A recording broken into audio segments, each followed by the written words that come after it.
Welcome to the Terraform for Juniper Apstra podcast. My name is Andy Laptev, and today I am once again joined by the creators of Terraform for Apstra, Chris Marget and Raj Subramanian. So this is episode 2 of our Terraform for Juniper Apstra podcast. And for folks who missed episode 1, I guess I'm thinking we should just start at a high level, do a quick review. What is Apstra? What is Terraform? Which one do you guys want to grab? You want to start with what is Apstra? Yeah, we can recap everything real quick, I think. Yeah. So Apstra, it's a Juniper automation product for running data centers. It takes control of a whole fleet of switches and runs a complicated to do manually EVPN, VXLAN, BGP configuration, and makes that operation real simple. It makes it so you don't need to be a JNCIE to do day-to-day operations on the network. It's a web UI, point and click, make a new subnet, attach a server. Those kinds of tasks become really simple with Apstra. Terraform is some open source tooling that lets you automate things with an API. It could be anything. And with the Terraform provider that we wrote, provider's a Terraform plugin, Terraform can now control Apstra operations. The reason an Apstra user would want to use Terraform is because it takes the configuration things that you would see in the GUI, click here, click create new, set all the parameters, hit submit, all of that stuff, and it distills the things you create down into a text file that network operators are real familiar with maintaining and editing. Without, and this is true for, cloud things and, all kinds of things with a GUI, it can be really challenging to document and validate your environment, right? If we're configuring switches directly, you can just diff the config files and see if they look like what you expect them to look like. Diffing a GUI is another matter, and so Terraform solves that problem.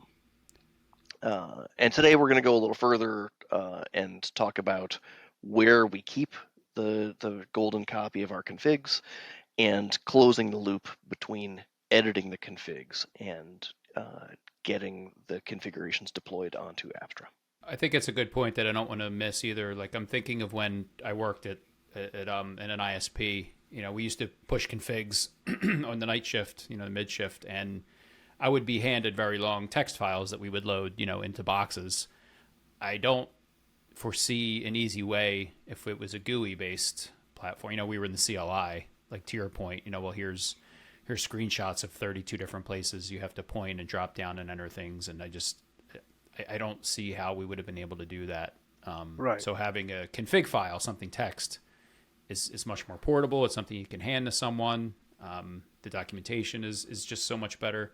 Something you touched on was why they're a perfect fit. And I loved your analogy of clean car. So do you want to just revisit that quickly and then talk about why Apstra and Terraform are so perfect together? Sure. So there's a bunch of automation tools on the market, right?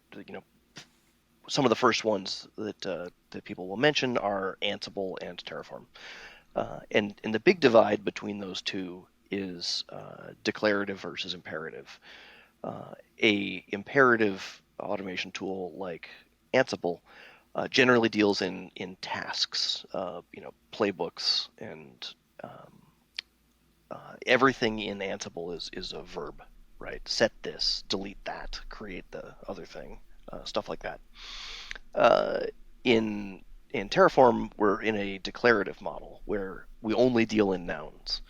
So you just have a list of nouns, a list of networks that should exist with all of their parameters, a list of, interface configurations or VLANs on a trunk port, right? There is no add VLAN to trunk port or delete VLAN from trunk port. You just write down the correct list, and the deltas are calculated, and those changes get made based on the declared list, not based on a task. If you have a task that says add thing, your undo has to be a different task that says delete thing. And Terraform just means delete the item from the list, and the rollback is complete. So yeah, it's exclusively nouns, not verbs. Yeah, and this is a very nice fit with Apstra because Apstra is all about intent. So you express an intent, and Apstra takes care of the config that executes that intent, right? So like Terraform, which is also, it's declarative, becomes like a very nice fit for intent. So, you can express, if you take a look at the screen, you can express like what a rack looks like um, with a few lines of config, you know, and this means that, this resource describes a rack. This means that uh, uh, this this is infrastructure as code, right? So now you can start doing all the things with infrastructure that people normally do with code, right? This means that if you need to make a change or if you need to duplicate something, you can just say like, look at this config, reproduce this config, and execute it, right? Or like use Terraform to make it happen. That's the power of Apstra in the sense that now you express intent and Apstra makes it happen. And this is the power of using Terraform in that like now your intent is expressed as code and you can now do the things with code that programmers have been doing for a long time, which is do a diff. Like what is new is just a diff. What do we need to do is expressed as a pull request. The change is expressed as a pull request. So that's where we can take it now that you have infrastructure as code in place for Apstra. There's two things Raj said that I want to underline. One is, Apstra says intent-based, right? That's the Apstra marketing lingo. If that's unfamiliar or you don't know what that means, right? A really reasonable thing to do is just substitute declarative in your head when you hear intent-based. The idea being you just declare what should be, and Apstra takes care of getting it into that state.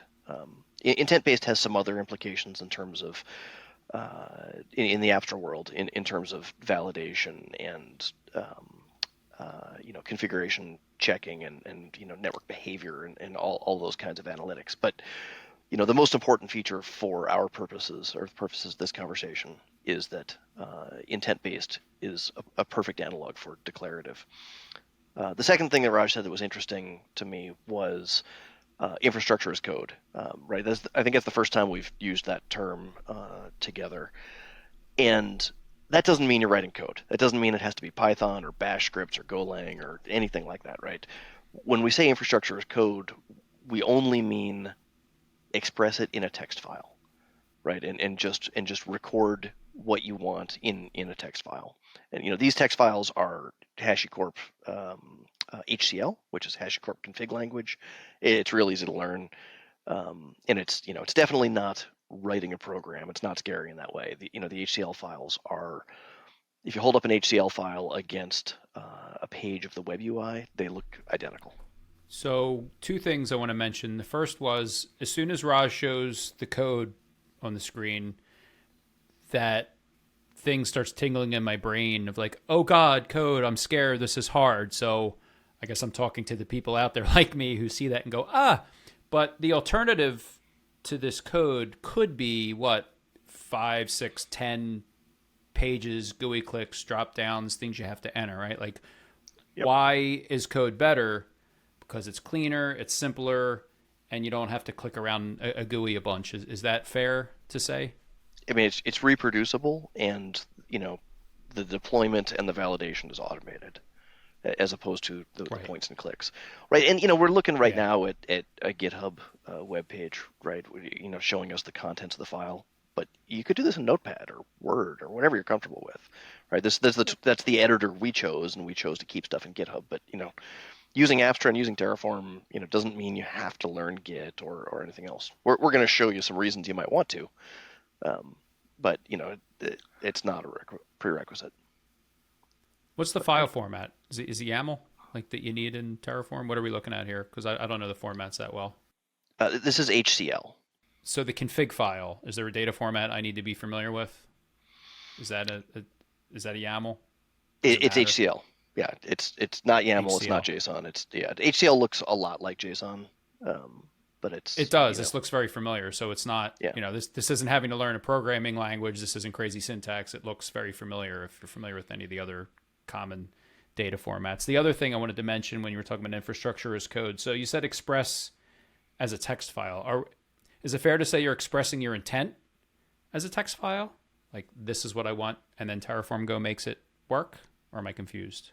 Yeah, I mean, strictly Terraform, we would say it's declarative, but since we're declaring Right. things to Apstra, we are expressing intent. And they're both declarative. Yep. Apstra makes it so, Terraform makes it so, right? Nouns, Yeah. not verbs. That's Yeah, like my background is programming, and honestly, like I'm terribly intimidated by network configs. So to me, like this is closer to a network config than to like code as like a program, because this is to me like network configs. To me, programs are more procedural. They say do this, then do that, then do this. To me, this is more like a config because it says this needs to happen. So I think that as a networking person, this would be fairly straightforward. It's just another way to express what you want to make happen. and I think that's the biggest challenge, at least I've seen in automation, is so like you said, you're a programmer and config files intimidate you, like router configs. And I'm on the exact opposite end of the spectrum. Config files are my bread and butter, and I look at code and programming like, oh my God. And I feel like, as you guys have showed me, before recording, like what you've built here to me starts to bring those two worlds together, and we're not speaking different languages, and we can understand each other via what you've built. Right. This whole thing is just a config file. And in terms of like, I guess, compactness or conciseness, like these files express the entirety of like an entire Apstra lab. Like the entire Apstra customer lab is from this. Like these files, when they're executed, when you do Terraform apply on these files, the entire Apstra lab just comes into being on the Apstra side in a matter of 5 minutes.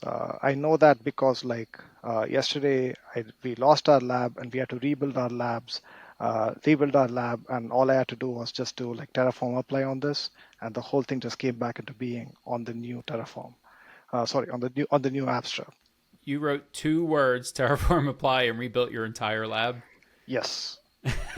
So Do like you know how long it would take me to rebuild a lab I broke, Raj, without this? Yeah, and that's really the power, right? That's the power of being able to express, to be able to declare what you want to make happen.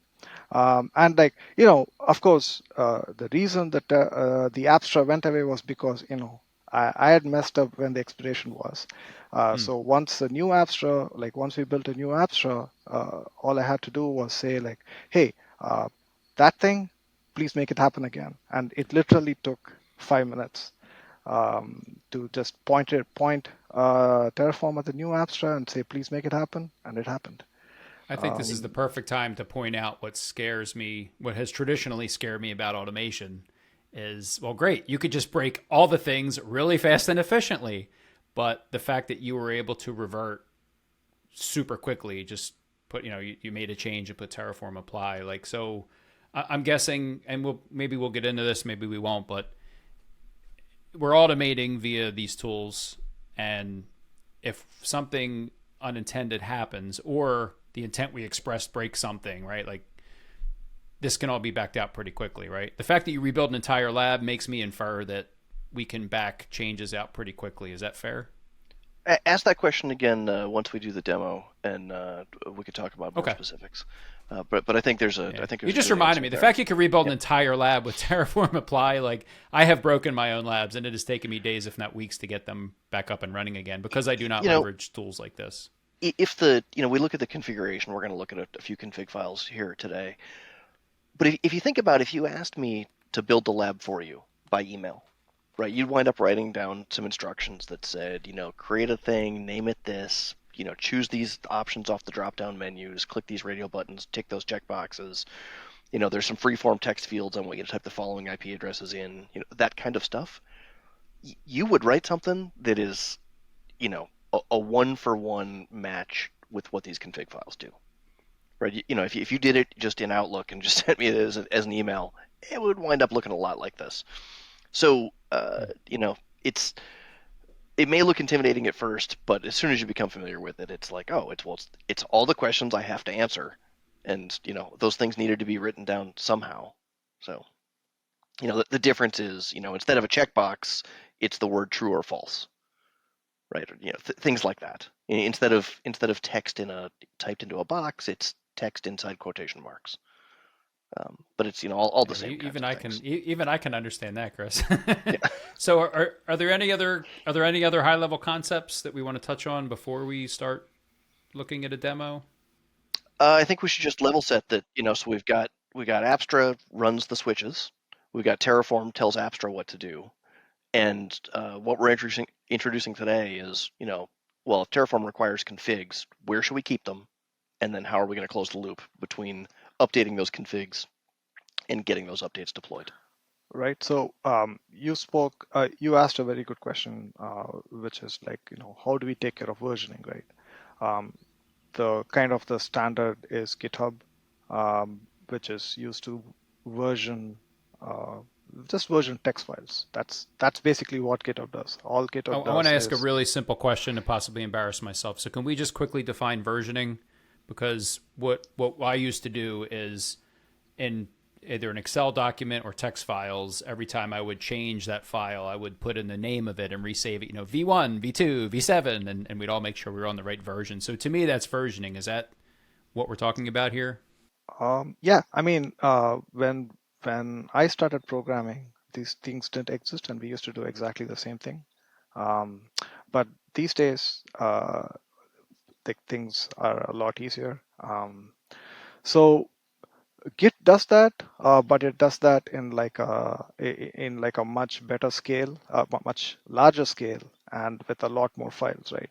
So uh, any change is expressed like this, right? So I added this file, so this change is expressed as one file got added, and these were the changes that were made. So this is called a repository. So this collection of files is called a repository. And anytime any changes happen to this repository, to these files, it is recorded. So so you can actually you can actually have a history of changes, and you have a process by which you have a change.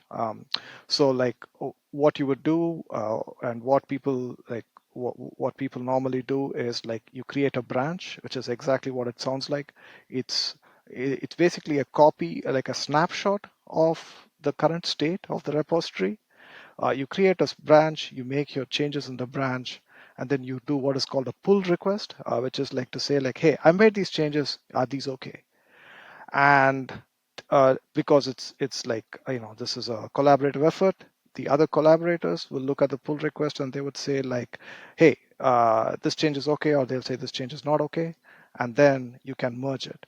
This is very similar to like how a change is performed in a networking environment.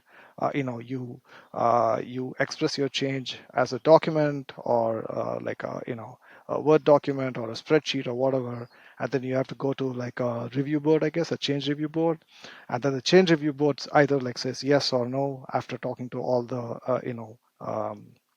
all the concerned parties, and then you pick a night and you make the change. At least that's what they used to do in my previous job.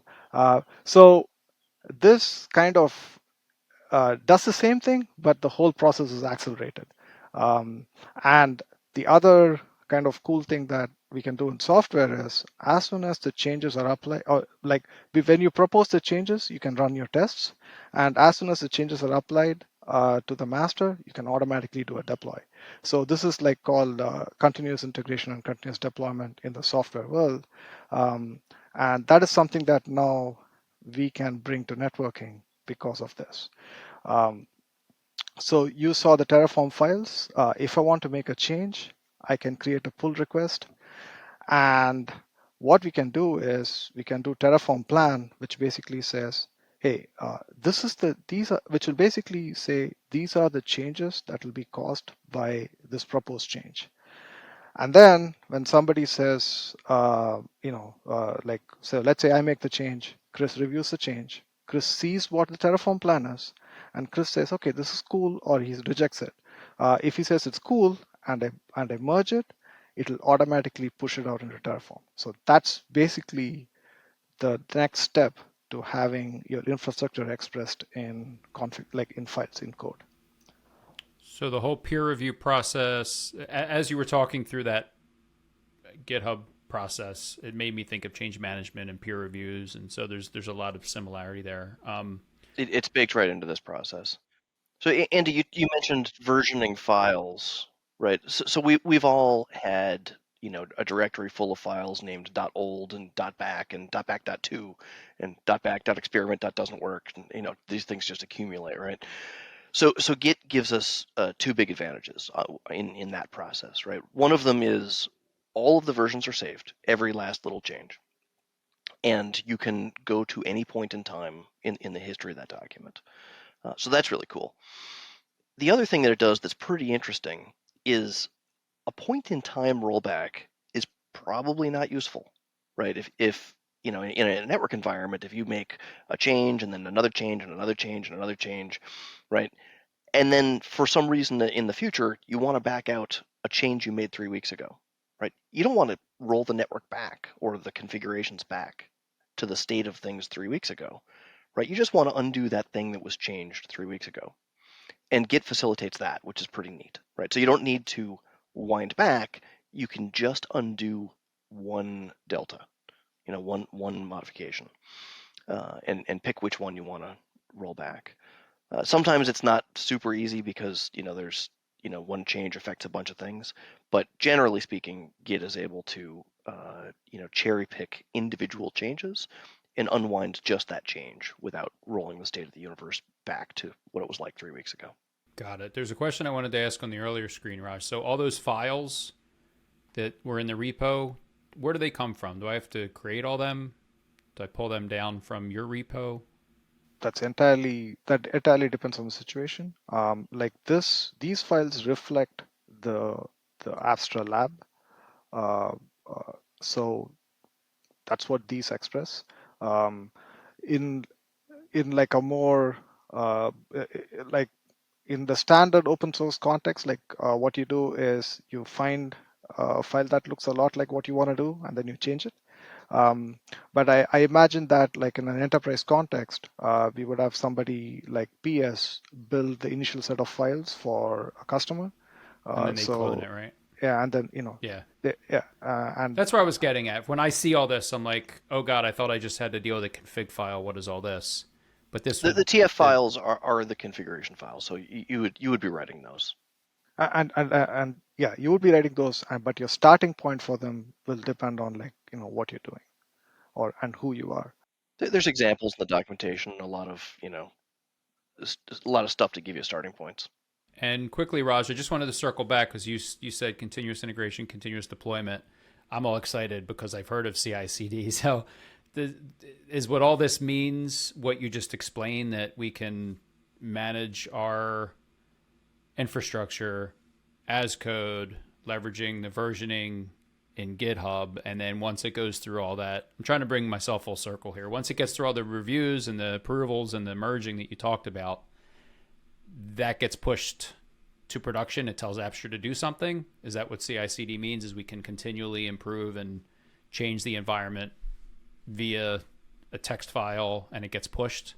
Like, I'm trying to get my head around CI/CD. It's one of those terms I hear. I think I know what it means.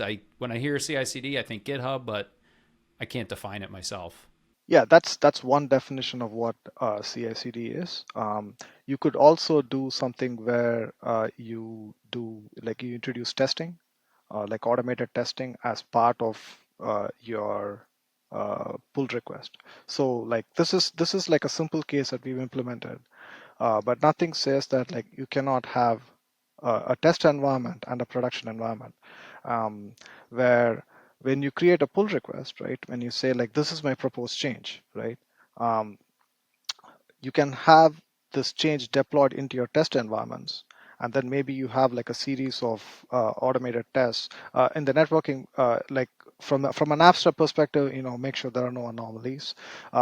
From like and since all this networking is ultimately serving an application, maybe you have some application level tests that show that this change did not break an existing application, right? Like make sure that your service is still up. Make sure that people can still get your website. You can do all of those things as part of the pull request, and say the no this is the plan. No anomalies were reported.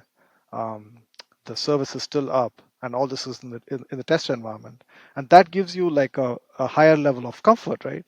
And then when the merge happens, you can push that change out into production and then run your test again. Um, like the because of what Apstra does, and because of what we can do with Apstra, with Terraform, um, the sky is the limit. Like your imagination is the limit as to like how you want to do your integration and your deployment, right? If Apstra didn't exist in the middle, right? Deploying it, creating a lab, deploying it, and pushing code out and checking for anomalies is like a long process. Between Apstra and Terraform, now you can do all of those things much quicker and run your tests much quicker, and um, make your cycle from proposed change to deployment a lot faster and with a greater level of comfort. The testing really excites me. Do you know how we used to find out if a change broke an application in a change window?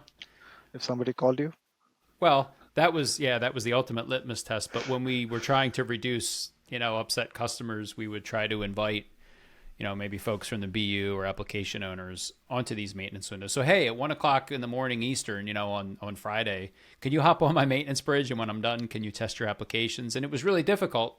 These people worked all week. It was really hard to get them on. So to have like a test environment that you could run testing to see if you broke an application is just so much better than how I used to do it. In the legacy environment, if you kept your configuration templates or whatever in Google Docs or in a Microsoft Share Drive, for example, you might make an edit to those things, right? So the old template looked like this. We had to add something to the template. Now it looks like this, right? How do you get those? That's just edits in a shared drive, right? That's not out on the switches yet, right? The routers and switches don't know that happened. So CI/CD is the connector between, you make an edit to the master copy, which is now in Git instead of in a shared drive, and it's just automatically deployed to the switches with whatever sort of validation your org has deemed appropriate in advance. And that's what Raj was talking about when he said, the sky or your imagination is the limit for validation. And just to clarify for myself, I mean, Apstra's doing its own testing, right? So it'll tell us if we've broken intent, but then we can also have. I'm trying to. I'm looking at the testing environment. I'm trying to figure out the demarc between what is Apstra testing, what are we testing in the CI/CD pipeline. I mean, it ultimately is all just making sure we don't break existing connectivity, right? But Apstra will tell us if we broke intent. I don't think Apstra can tell you if your intent is wrong, right? So the kinds of things we express to Apstra are, a subnet should exist, or a port should be enabled for a server, or that kind of thing, right? Apstra is not going to know, like, oh, that's the critical database server. You're not allowed to express an intent that says turn that port off, right? Because you absolutely can, right? And that's a valid configuration as far as Apstra is concerned. What Apstra does is it takes your expressions of intent, like a subnet should exist, and converts that into EVPN, VXLAN, VNI, BGP, all of this stuff that makes the subnet exist on whatever platforms it is that you're using for your switching infrastructure. So Apstra's really good at that, and we just have to express the high level, concepts to Apstra, like a subnet should exist. Now, if you need safety valves, like every subnet should have an owner code on it, right? So we know who to contact, or so we get permission to make a change, or whatever, right? That is something that should exist outside of Apstra and will be part of your continuous integration testing, so that when someone creates a subnet and doesn't put an owner code, the process stops. And where does that testing reside? Is that something in GitHub? Like I see GitHub Actions on the slide here. We're using GitHub Actions. GitHub Actions is a CI workflow engine. But there's Jenkins, there's GitHub Actions, GitLab's got their own thing. There's a whole lot of options for this. In this demo we're going to show you, we use GitHub Actions. Right. And in terms of like where these tests run from, that is again entirely, it's up to you. Again, I'm comparing this to the old school legacy way that I ran networks. In best case scenario, I'd have a lab somewhere that I would dump the configs in and see if anything weird happened. But this seems way better than what I was doing. So basically, like the green guy is the person who's been tasked with making a change. Okay. And maybe like the change is, this routing zone has changed the name of this routing zone from blue to green, right? And the green guy will basically change the config, create a pull request, and then the pull request is basically like a proposal, right? It says, this is the config I want to change. And when the green guy does that, GitHub will automatically do a Terraform plan, and it'll say like, okay, this is what you're planning to do. This is the potential impact of your change. Also, the green guy knows, and you can basically say that you cannot make changes in this repo by yourself. You need to have approval. And when you do that, maybe the green guy tells the blue guy, hey, I want this change. I want to make this change. So now blue looks at it. Blue says, okay, this is a change that's proposed. And the blue looks at the Terraform plan and says, okay, does like a what do you call it, like a due diligence thing, and says, okay, this is a good thing. And blue says, okay, and blue approves a pull request. On approval, green will merge it. And when green merges the pull request, in other words, when green makes it, like green says, okay, this is fine. I'm pushing it into master. I'm making this reality. The GitHub action will automatically run Terraform apply, and the change will happen. Change will happen in Apstra.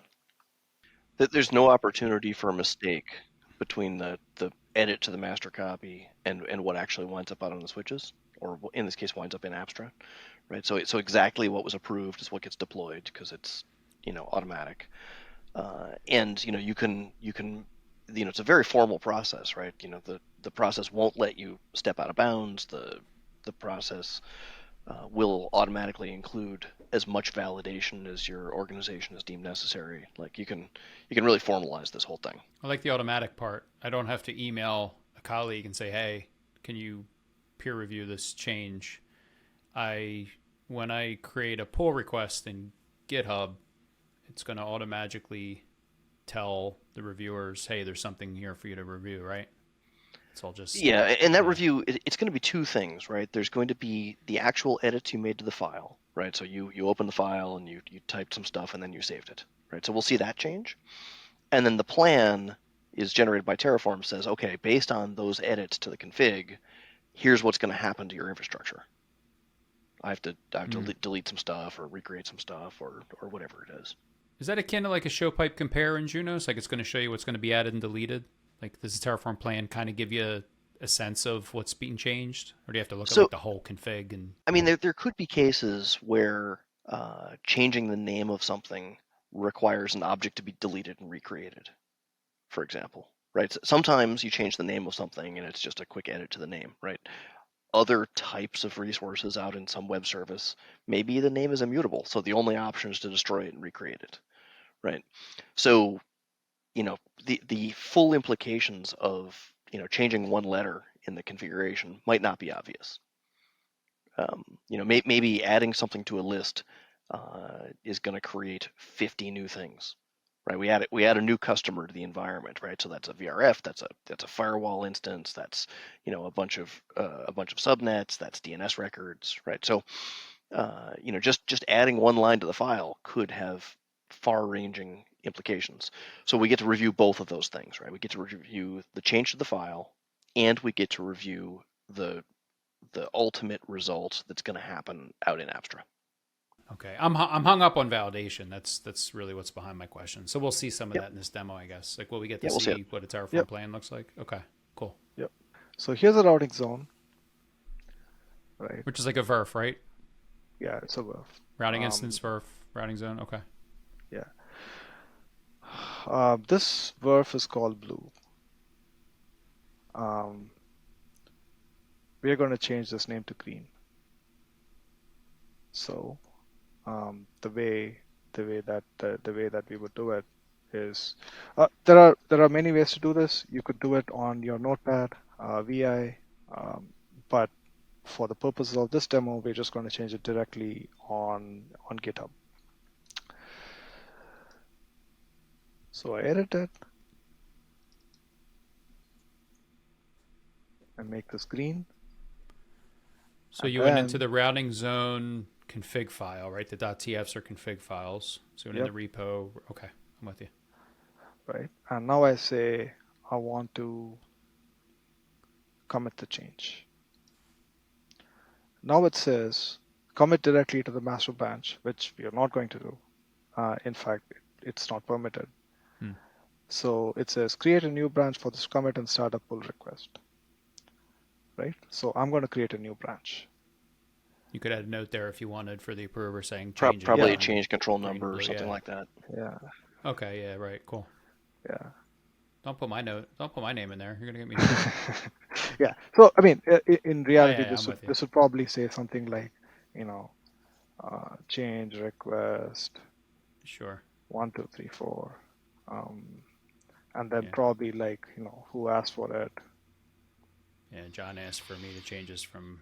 Yeah, etc. Right. Cool. So I propose the changes.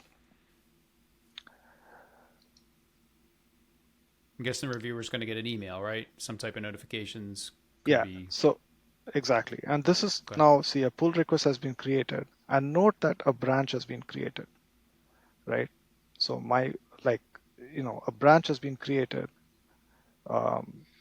So my user ID branch 1, and here I would write a lot more detail, and I would say like, this name change was proposed by Andy. And just for the uninitiated, the branch is the proposed change.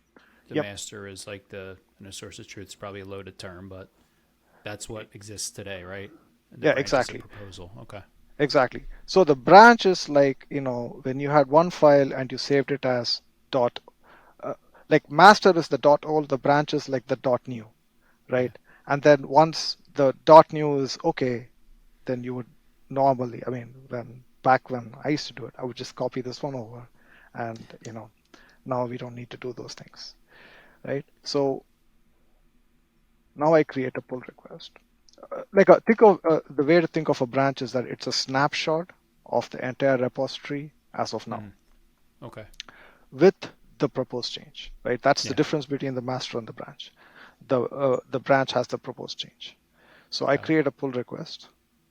You may have a bunch of change tickets in the works being done by different operators. Everybody would have their own branch, or every change ticket would have its own branch. Right. Okay. And this guy says the review is required, the merging is blocked. This will not let me go through if I don't do a merge. Right. And again, just for the uninitiated like myself, merging is taking the branch and combining it with master? That's right. The changes? That's right. That's right. Like a merge is basically saying that this change is approved, and now this change is reality. Like this change is our current, is our new master. Or this change is part of the new master. Now, you can see like it's already running a test, and the test it's running is a Terraform plan. We'll let that run, and it also says a review is required. That's the test that our approver is going to receive. Yep.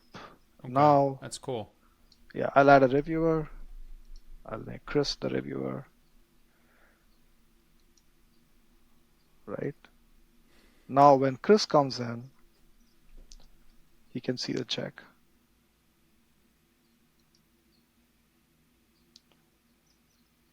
And, this says, a Terraform plan's been proposed. And in fact, I just got an email requesting the review. right. Now he could actually go into Terraform and he can see the change. So see, it says nothing to add, one to change, and nothing to destroy. And if he clicks on, and note that the GitHub action automatically updated the pull request with a comment. And if you click on this, you can actually see the change that's being proposed, right? And the change that's being proposed is from blue to green. I got that email. It said, review is requested on such and such change. I clicked the link. I wound up on the same screen that Raj was looking at that said, nothing's going to be added, nothing's going to be deleted, one thing will be changed. And I clicked that link and I was able to see exactly what was going to be changed. So you clicked the link and it brought you into GitHub, right? The link in my email brought me to GitHub, to this thing we're looking at now. And the link there that says Terraform Cloud Plan takes us into Terraform Cloud, which is, part of the stuff that we chose to integrate, where we can see the details. So that's what I just saw on Raj's screen. What I was seeing was Terraform Cloud output. That was Terraform Cloud output showing you exactly what's going to change in Apstra based on the changes to the configurations. So, I was able to see both things, right? The changed text, and then also, the implications for what's going to be changed in Apstra, which we should look at that again. So I saw a bunch of arrows. Most of them said known after apply, and then one of them had a before and after. So I'm just ignoring known after apply because what I'm interested in is the value before and after the blue-green, right? Yes. Usually known after apply in Terraform is for some calculated value, like, maybe, percent utilization of something, right? Well, until we touch it, we're not going to know. Right. But to me, this is obvious, like which value is being changed, right? Because the name field is the only one that has a real value that's changed before and after. So ignore known after apply for the purposes of this review. Yep. See what he's changing. In the case of like the VLAN ID, right? So for this thing that we've changed, we could have specified a VLAN number that we wanted Apstra to use, but we told Apstra to use whatever you want, right? And it picked 2. If we were prescriptive about it, we would see exactly what it was going to be. I can tell you because I know what Apstra is going to do. It's still going to be 2. Right. Okay. So we approve this next? Is that right? Next? And Chris says looks good to me. Yep, I approved it. And so you approve. So I'm gonna So I'm gonna merge the pull request. So you can't merge until the approver approves it. You got the notification he approved it. Now you're merging. Okay. Yep. And let's say I messed up and this action failed. It'll also block a merge. But because you click merge and it was approved, is there some magic kicking off that Terraform's going to push it to Apstra? Yep. So you can see like the merge pull request is doing like an apply. You can follow it here. That's a good point though about the, if there had been an error, right? All the checking that's going on. We changed quoted string blue to quoted string green. Well, what if a quote went missing, right? Notepad's not going to know there's supposed to be a quote there. And, whatever editor we used in this case isn't going to know there should be a quote there. But the Terraform plan process is going to say, your file's not even syntactically valid. Try again, right? And merging would be blocked until we fix Terraform plan will catch like syntax errors. Yeah, Terraform plan is part of Terraform, right? So it's not only going to check, it's not only going to tell you what's going to happen. It'll also, of course, it validates all the inputs, which is the config files. Do you know how I check syntax, Chris? I would copy and paste all my config in a running device and see if it puked at me. That's how I knew. You just scroll back through your paste bum and see if there's any complaints from the CLI. Exactly. Great. Did this not like it? So this is, again, much better. Yeah. I'm familiar with that process. It's common. So this happened, right? So we should go check it out on Apstra. Like that name should be Yeah. Should be updated now. So there you go. It says So green it was now. blue. Can you go back to the other screen for a second? So how do I know it's completed? Did I get like a green complete or Oh, something sorry. like that? Yeah, That's I okay. already went to like, yeah. So you see this says completed Triggered, in applied. Okay. Okay. and you Got it. know what I was going to do was I was going to make a mistake next, but I can make the Hmm. mistake later. Well, I kind of see Um, a mistake. I don't know if it's a mistake, but the resource has blue in quotes and the name is actually green. Is that bothers the engineer in me, right? Like, yep. would we have to go in and rename the resource as well, like as a best practice, or that's just Yes, you should. yeah? Yeah, you should Okay, be doing that. I kind gotcha. of left that in there on purpose, Yeah, but yeah. Okay. um, yeah. Before we do that, let me show you. See, the merge pull request has succeeded. Um, so that was the Terraform apply. It has succeeded. Um, now, You're gonna make a mistake, right? yeah, Next. of course. Okay. Of course. Um, Let's break something. so, you know, let's make a mistake here, right? So I'm going to go here, and I'm going to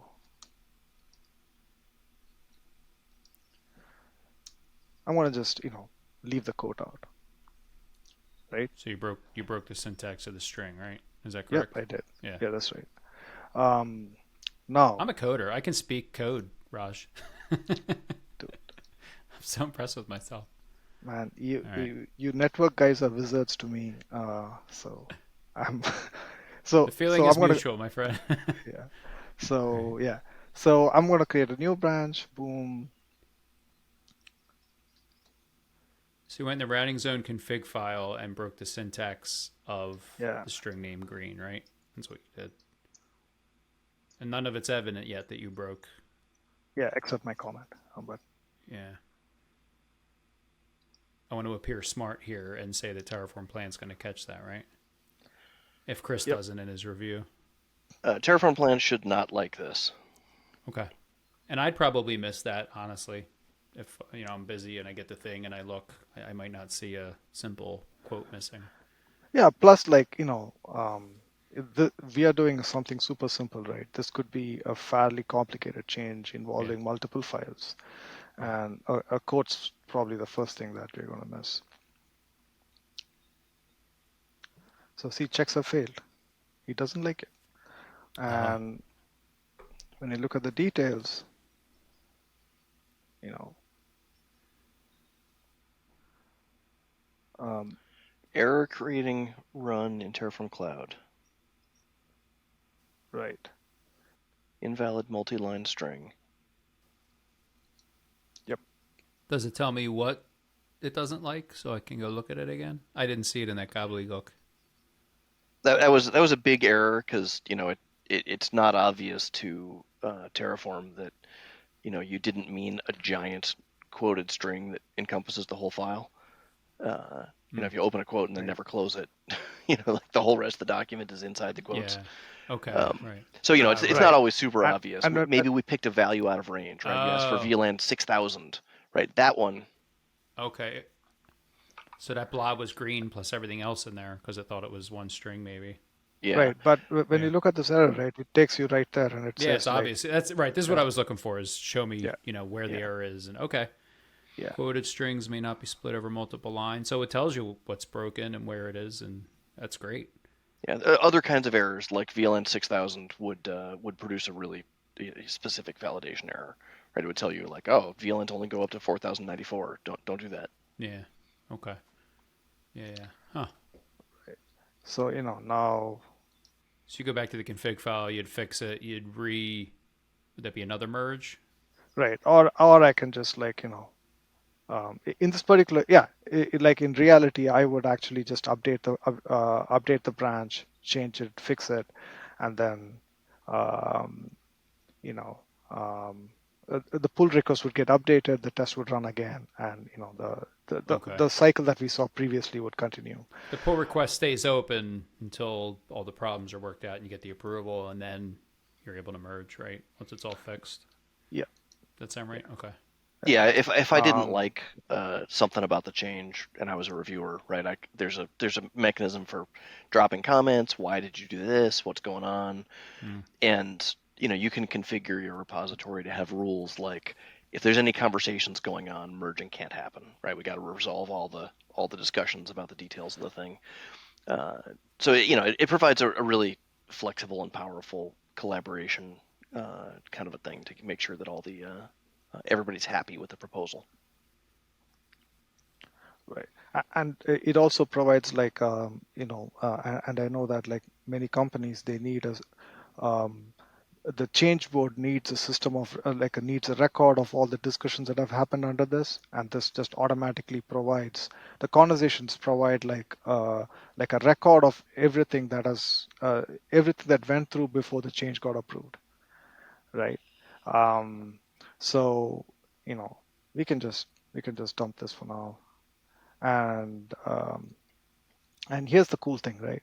Um, When you close a pull request, did you just cancel it? yeah, I Okay, just dumped it. got it. Now I can just delete the branch, right? Um, Because we're not going to because fix this yeah, and merge it. We're just going to kill it. right. Okay. I can just be done with it. There's two branches there that Raj just deleted, right? The one that had been Right. merged, right? So we don't need that old one anymore. That work is done. So we trashed that. The history of Mm. what was done and why remains, but we don't need to keep track of that branch Yeah. anymore because no further work is going to be done on that ticket number. And then the second one he deleted was the change that was no good. That was just an experiment. So now both of those are Right. deleted. Right. Okay. Now see my shame's there for eternity. So like the bad pull request is still here. Like the branch is gone, but the pull request is still here. My shame exists in Yeah, exactly. in And this is a eternity. public repo too, so everybody knows I did this. That should be the Um, title of this episode. Raj's shame exists in for eternity. yes, that's right. That's awesome. Yeah. So there was another kind of interesting question that you asked, which is uh, we were talking about like how a simple change can cause a lot of change. Um, so let's do that, right? So let's say the customer wants or somebody wants like one more virtual network, and it may be nice to take a look at like how this builds out a virtual network. Um, and so all we are doing here, right, is we have a list of network names, right? And this code automatically builds each one of them, right? Like this basically says for each of the app names, do all of this, right? So now if I want to add another network, right, all I do is Hmm. Add something to the list. yep.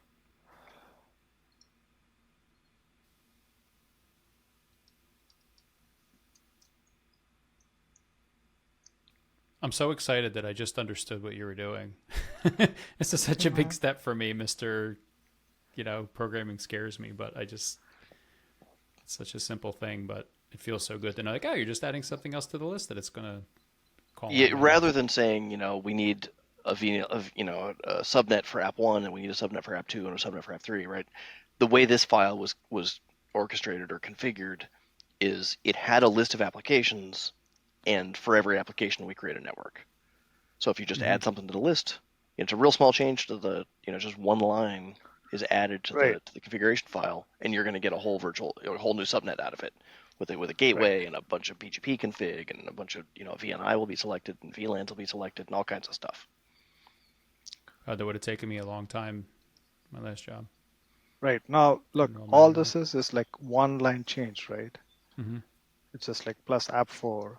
That green line Um, there, yeah, it's indicating that one yeah, line of configuration has been added. right. And now this is going to say, when you look at the cloud plan, though, you can see all the changes that are going to happen. Maybe I misread it, but it said 2 to add. I thought you made Yeah. one change. Yep. Sharp eye, man. And that is because in Apstra, right, you make a change, it goes to staged, and then you hit deploy. That's what that is. So the Terraform configuration determined that two things were required. Those two things are create the virtual network in the staging blueprint. That's an Apstra concept. And then the second thing is hit the commit button. How does Terraform know that? Is that part of the provider you guys created? Yep. Like it, okay, it knows what Apstra's going to need, and then you write a Well, workflow so around we that. have a resource is what objects in Apstra are called resources in Terraform, and one of the resources we have configured in this project is always press the commit button. Yeah, that makes So sense. as soon as the commit button becomes sort of unpressed because a change has been made to the staging blueprint, so the staging blueprint is now uncommitted, Terraform knows that that button's supposed to be clicked. So two things are going to happen. The one change and the other one is we know it's going to become unclicked. So re-click it. I don't want to get ahead of us, and maybe it's part of this, but rolling back a change. So I know you made that mistake earlier with the syntax, and Terraform Plane called it, and we fixed it. Mm-hmm. I want to. I feel like rollback though is a little different.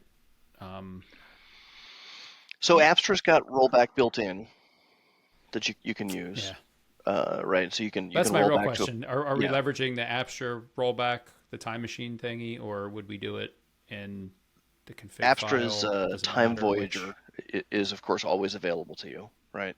But that's got Yeah. kind of the same limitation as we talked about earlier with I edited a bunch of things and now my choice is to pick a time that I want to go back to. Which if I've made, Hmm. if I added, app 4 and then I added app 5 and then I added app 6, if I don't need app 4 anymore, I don't want to lose 5 and 6, right? So Right. you can reach into your GitHub, your Git repository, and revert the change that added app 4, right? So it's not go back to a point in time, it's go back and undo one thing that was done, right? Or you can just go forward with it with a new edit to the configuration and just delete the line that says app 4. And either of Yep. those are valid choices. So earlier, Andy, you asked a question about confidence and testing and mistakes, and do we call the app owners on to validate their applications and that kind of thing. And I think to answer that, we should think about where we get this tradition of CI and CD. And it's continuous integration and continuous deployment, where continuous integration means we make little changes and we push them into the golden config regularly, right? We don't work for 6 months and then drop 10,000 line change. We make a little change, commit it to the master copy, or sort of in an iterative fashion. So that's integration. Continuous deployment is every time we make one of those little changes, it goes to prod right now, right? So that tradition of making changes like that, right, comes from software development and somebody who, for example, is running a web service, right? So if you've got some code running on a web server, you make your change to the code, it's immediately ported into the main branch and then deployed to production, and it's that new software is customer facing right away, right? So for those guys, like, why is that safe?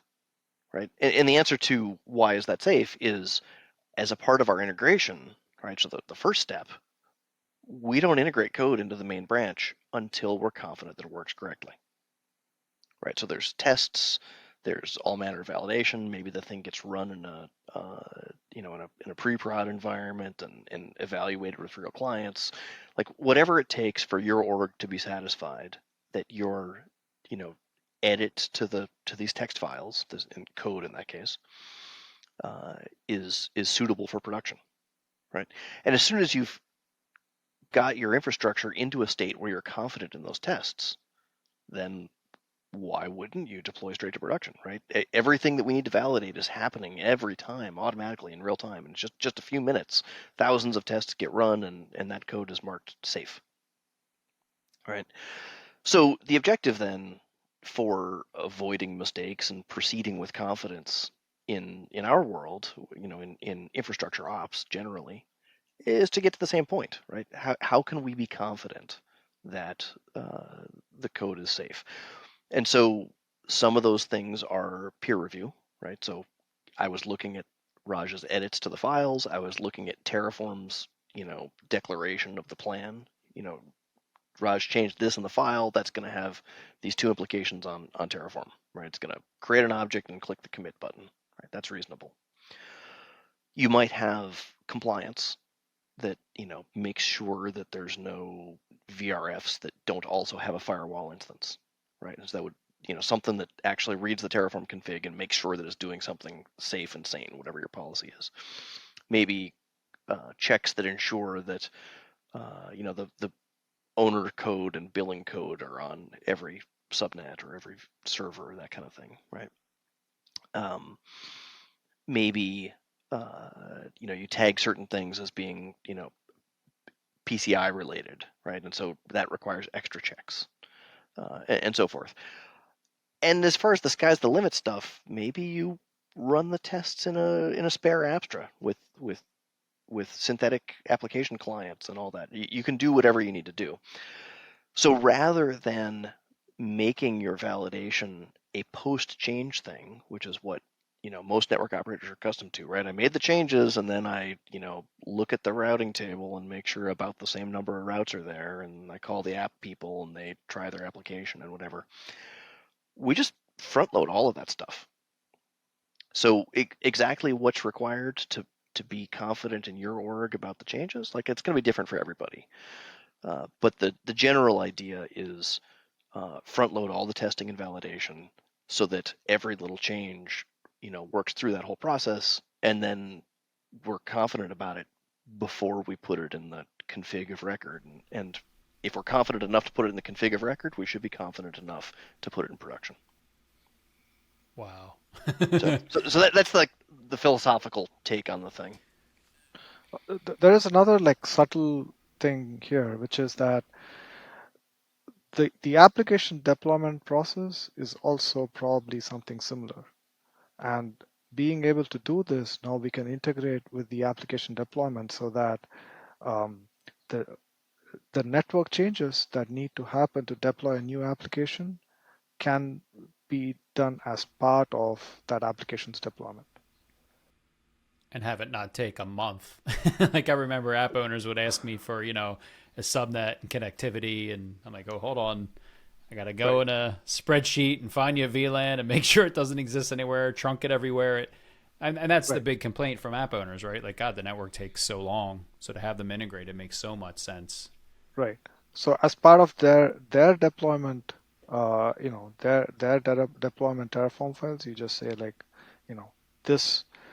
these set of Terraform files would take care of the networking side of that, and now you can roll the whole thing forward, right? As a change. I test it together.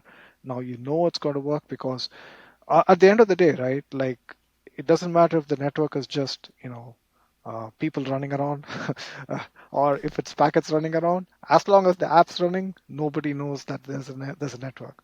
Yeah. So you can integrate your network deployment and testing right into the app deployment and testing using this process, right? Like this is what app people do. Now the networking people can also can also integrate into that process seamlessly, which will reduce a lot of friction um, and make everybody's life faster, right? Like everybody's life easier. I'm really excited about all the testing aspects that we've touched on, and even I don't know if this is a copyrighted term like digital twin, but when you said like a test Apstra, Chris, to be able to go through all the reviews you talked about, and then to be able to actually push this to a test to and then have synthetic app traffic to check, to know that it's going to work before you push it is just such a different philosophical, and it now I understand why the dev environments were so helpful to our application folks. We used to have to maintain these dev environments. Like, what is this? But now it's starting to come together and make sense. Like we're leveraging that stuff that the app folks use for network, which just it seems like such a leap forward. to how we've done it in the past. Yeah, so this whole thing could be a digital twin, right? This entire test bed could be a digital twin. Um, and uh, like in a developed organization, that could also involve an application deployment alongside this to confirm that everything works, right? This just says like triggers test, but this could be like any level of testing. Um, uh, your network, your application, load testing, whatever you want to do can go here. And I think that's where you can really start exploiting the power of something like this. Are we going to be pushing changes on Fridays, guys? Is this where we're headed? Push No for Friday. changes on Monday mornings. Yep. Yeah. Push changes anytime you want, man. I mean, we That's the brave had new week world. long freezes around peak seasons. I think that's somewhat common in large places. Yep. Wow. Yeah, we can't do anything about your Just- business it's just- processes, but all of this is a framework and potential, right? We're not selling a digital twin right now, or that Right. or tests baked in or any of that kind of stuff. We're just talking about the idea of CI, which this was GitHub Actions that did a couple of things, but it could be Jenkins, it could be GitLab, it could be anything, and what the tests are and what they do. That's something for each customer environment to determine what's appropriate and do those things. A lot of that will be driven by mistakes, right? Oh, we did a thing, but there was something nobody thought to check. We should have checked that, right? That added to the list, and that'll be part of the checks next time. Right. So ideally, in a scenario like this, like nothing we can do to stop you from making mistakes, but this is a framework that ensures you'll never make the same mistake twice. Yeah. Which is huge because we've all made the same mistake twice. Yeah. Yeah. In networking. Is there anything we didn't touch on here? I mean, this is. I'm amazed at this. This is awesome. Did we leave anything out? Oh, not really. If anybody wants to lab this out, if anybody wants to try this out, this is in GitHub, Juniper SE, Git Apstra done, like get it done, and yeah, the steps are documented. And there's like another video where I use my best the boss from Office Space voice to walk through all the steps on this, like so that's how this demo got created. It got created from this code base, and it's like it's all open. There is nothing there's like uh, there's nothing secret here, right? It's all pretty straightforward using open stuff. So for folks interested who want to lab this, it's all in this repo. They can find everything they need as far as the description of it, what's happening, Yep. how to lab it. Wow. Yeah. All and like I said, like I made a video in my best Office Space boss voice, but like going through step by step is not really interesting, but it takes 20 minutes to set this up. Assuming you have like a working Apstra, it takes 20 minutes to set this up. So that's it. People can go take a look, have fun. You just made me think with the working Apstra. So this doesn't. The prerequisite isn't that you've bought Apstra and deployed it. Can we do this in a lab environment for free? Yeah, Apstra has a thing called Cloud Labs, which is Yeah. internet accessible, instance of Apstra with a handful of switches. There's a variety of topologies, and I don't think it's wide open. I think it's talk to your SE. Okay.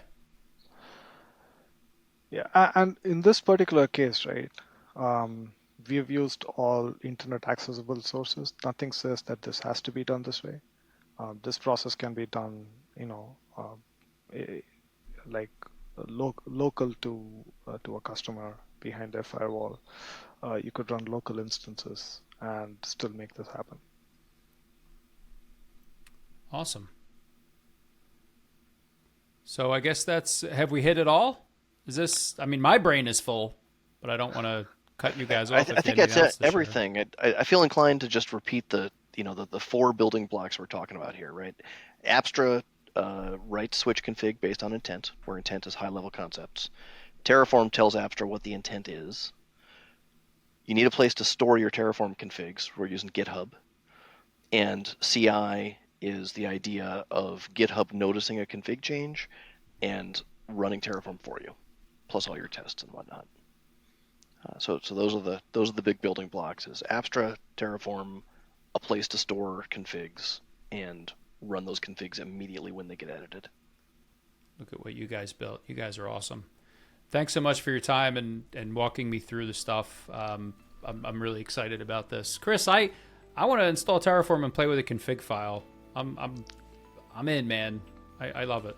It's easier than you think. Awesome, man. Well, thanks so much, guys, for joining me. Thanks for the walkthrough and the demo. I found it really helpful. If you, Raj shared earlier where you can find the information in the repo. Shout it out one more time, Raj. We'll put all this information in the show notes. But if somebody wants to go find this, where do they go? It's github.com/juniperse/get-apstra-done. Get her done. Get it done, exactly. Thanks so much for joining us, and we'll see you next time on the Terraform for Juniper Apstra podcast. Take care.